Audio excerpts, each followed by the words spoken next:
Focus करने की, और भ्रष्टाचार जो तेजी से बढ़ा है इस सरकार में, बहुत तेजी से बढ़ रहा है, उस भ्रष्टाचार को अगर कम किया जाएगा तो अपने आप संपत्ति की जांच हो, जांच हो। प्रशासन तेरी तानाशाही नहीं चलेगी, नहीं चलेगी। जोर जुल्म की टक्कर में अरे जोर जुल्म की टक्कर में को फांसी दो, फांसी दो, फांसी दो। अपराधों को फांसी दो, फांसी दो, फांसी दो। अपराधियों का मकान तोड़ो, मकान तोड़ो, मकान तोड़ो। अपराधियों का मकान तोड़ो।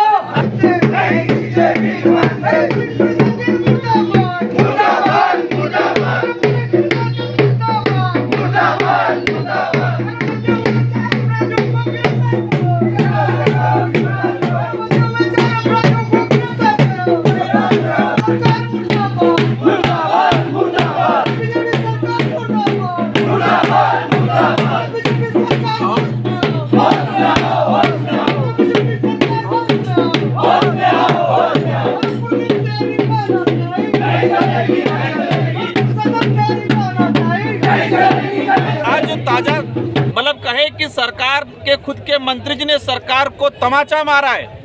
आज किरोड़ीलाल जी आए, उन्होंने अपने जेब से अपनी सैलरी से 1-1 लाख रुपए दे रहे हैं, तो राजकोष से क्यों नहीं दे रहे? मतलब उनके मंत्री जी, उनके सरकार के लोग ये खुद साबित कर रहे हैं कि सरकार इस पे ध्यान नहीं दे रही है, इसलिए हम सैलरी से दे रहे हैं। मतलब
मुर्दाबाद